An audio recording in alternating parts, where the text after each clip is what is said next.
Deus sempre foi amor, Ele é amor e sempre será amor. A base do governo dele é o amor. O caráter dele é o amor. E aquele que não ama não conhece a Deus, porque Deus é amor. Certa vez, quando indagado sobre qual seria o maior dos mandamentos, Jesus disse que a lei se resume em amor. Amarás ao Senhor teu Deus sobre todas as coisas, e o segundo mandamento, semelhante a esse, é: amarás ao teu próximo como a si mesmo. Desses dois princípios dependem a lei e os profetas, isto é, a Bíblia do tempo de Jesus, o que nós chamamos de Antigo Testamento. Mas esses dois princípios, um breve resumo da lei do amor, eles são bem resumidos, eles representam o objetivo da lei, o espírito da lei de Deus. Assim, para sabermos especificamente a que lei eles se referem, precisamos fazer o caminho inverso. Por isso, eles são perfeitamente ampliados através dos 10 mandamentos, os quais expressam 4 preceitos sobre a devoção e o amor para com Deus e 6 preceitos que correspondem ao nosso amor para com o semelhante.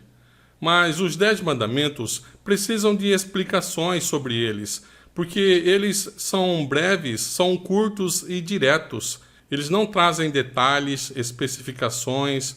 Toda a lei precisa ser específica para não causar dúvida. É aí que entra a Bíblia, a palavra de Deus. Por isso, Jesus diz que toda a lei e os profetas dependem desses 2 grandes princípios, isto é, a Bíblia está fundamentada em 2 grandes princípios do amor, que são expressos através de 10 princípios também sobre o amor. Assim, a Bíblia toda, com os juízos, os estatutos, as leis, os mandamentos, é uma ampliação do conceito de cada um desses 10 mandamentos. E através de seus escritos, ela explica como guardar esses 10 princípios do amor. Veja o Sermão do Monte, por exemplo. Ali Jesus explica como guardar alguns mandamentos. Essa é a lei real, a lei da liberdade, que o apóstolo Tiago fala em sua carta. É a lei do amor, que o apóstolo Paulo fala em Romanos 13:10. O amor é o cumprimento da lei, a finalidade da lei. Agora, se a Bíblia toda depende desses 10 preceitos, e se a pessoa exclui um mandamento desses 10, ela estará em sérios apuros e terá de prestar contas diretamente para o próprio Deus, porque não existe nenhuma autorização expressa para abolir nenhum desses 10 preceitos. Não existe nenhum texto, nenhum versículo na Bíblia dizendo que os 10 mandamentos foram cancelados ou que apenas um deles foi cancelado. As leis abolidas na cruz são as leis cerimoniais, os sábados anuais, a Páscoa, a festa das primícias, o Pentecostes, o dia do perdão, a festa das cabanas, etc.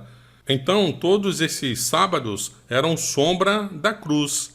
Os 10 mandamentos existem desde o começo, desde o princípio, mas por causa do pecado, algumas leis foram acrescentadas. E vindo Jesus para resgatar o homem, essas leis que foram acrescentadas deixaram de existir. Por isso que Paulo disse aos Gálatas: mas para que serve a lei?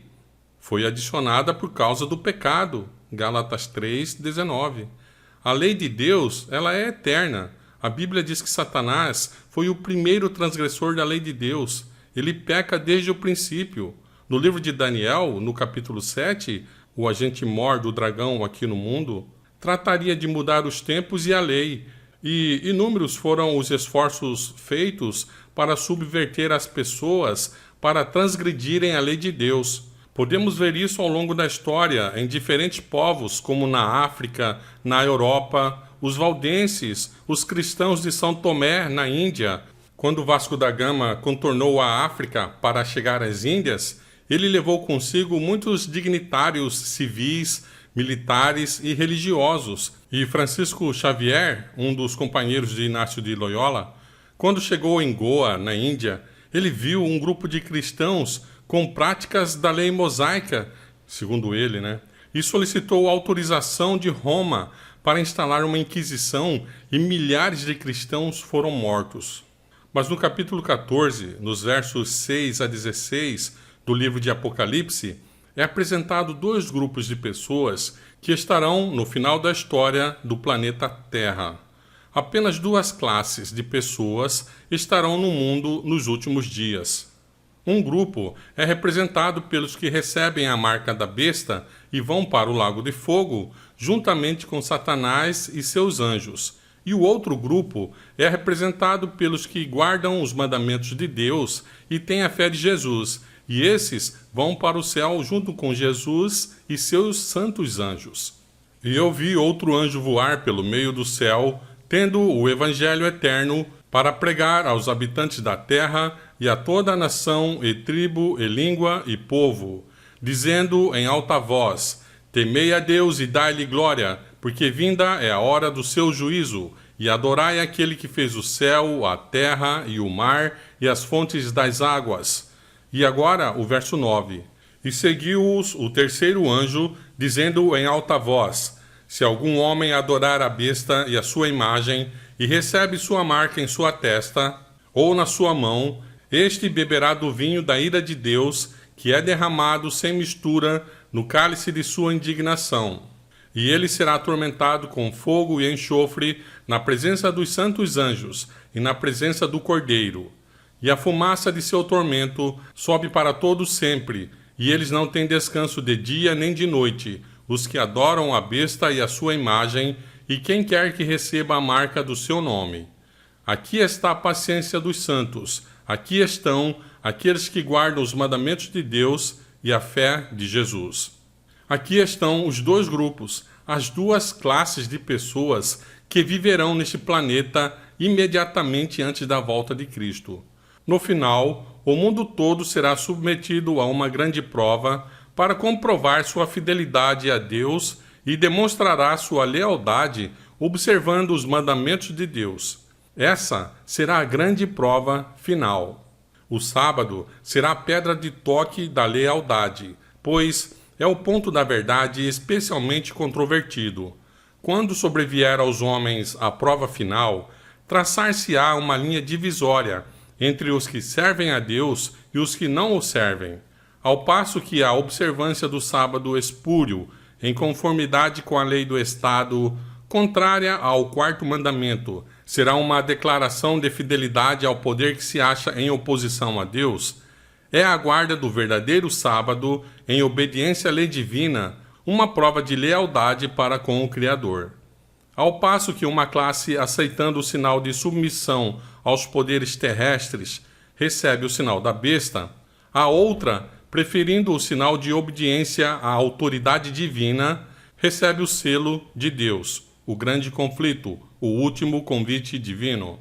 Hoje, os adventistas são vistos como alarmistas por pregarem uma mensagem um pouco diferente das demais igrejas cristãs. E podemos dizer diferente das demais igrejas cristãs, mas não da Bíblia, porque as mensagens são totalmente bíblicas, interpretadas de acordo com o método indicado pela própria Bíblia.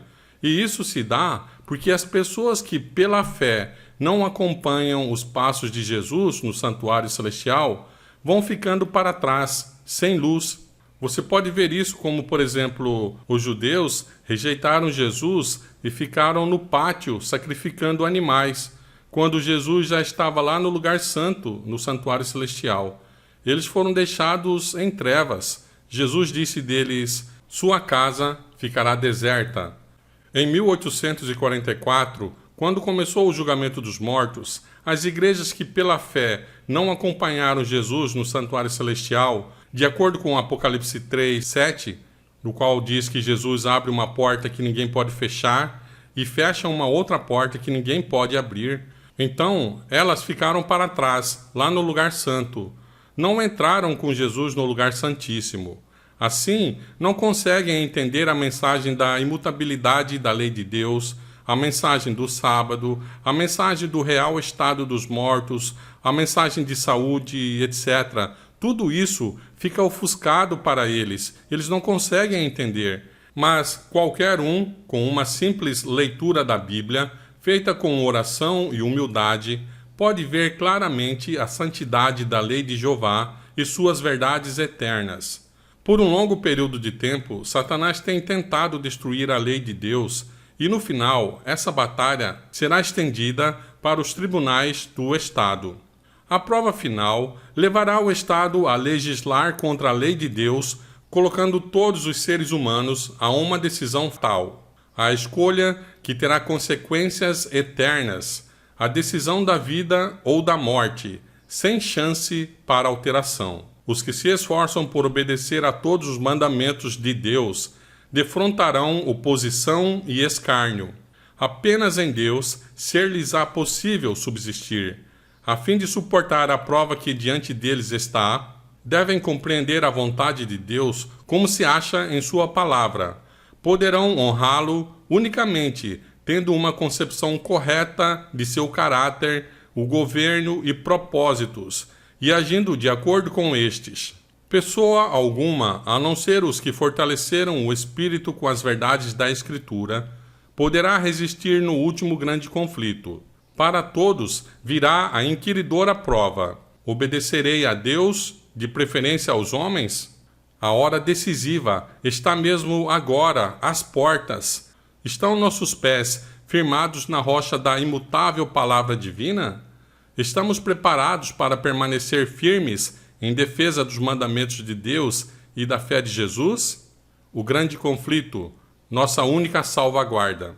Os que levam os reclamos de Deus de maneira leviana, logo descobrirão que estiveram a construir sobre o terreno arenoso. Brincaram com a palavra de Deus e o destino vai sorrir da cara deles. Devemos encarar a vida com a devida seriedade que ela exige. Fomos comprados por alto preço e tudo em nossa vida pertence ao Salvador. Nossa vida, nosso corpo, nosso coração, fomos resgatados por um alto valor, o sangue do Filho de Deus. Devemos nos manter à altura do preço que fomos comprados. A grande prova que diante de nós está requer uma pureza de caráter que somente mediante o estudo meticuloso da palavra, oração e obediência poderá ser obtida. Quando cada ser humano for submetido à prova final, cada um deverá ser provado como se fora o único no mundo. Cada um estará sozinho na cabine do exame. Terrível é a prova que diante de nós se avizinha. Os grandes poderes da terra se unirão para combater a lei de Deus. O mundo todo estará sob o comando de Roma e os países do mundo obrigarão a todos, grandes e pequenos, ricos e pobres, servos e livres, que sigam os ditames da Igreja de Roma pela observância do falso sábado. Os que recusarem a obedecer serão penalizados pelo rigor da lei do Estado. A Igreja usará o poder de polícia, que é uma prerrogativa do Estado, para forçar a todos a honrar o sábado espúrio, contrário ao sábado do quarto mandamento. O povo que observa os mandamentos de Deus será proibido de participar do sistema financeiro, ficando impedido de comprar e vender.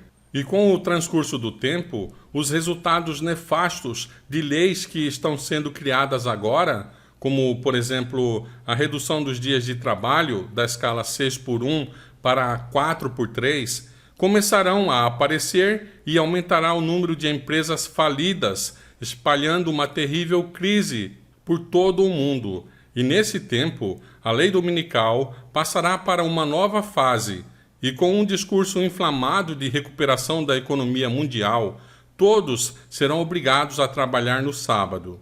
A lei terá penas agravadas e, finalmente, será declarado que os infratores dessa lei são merecedores de morte.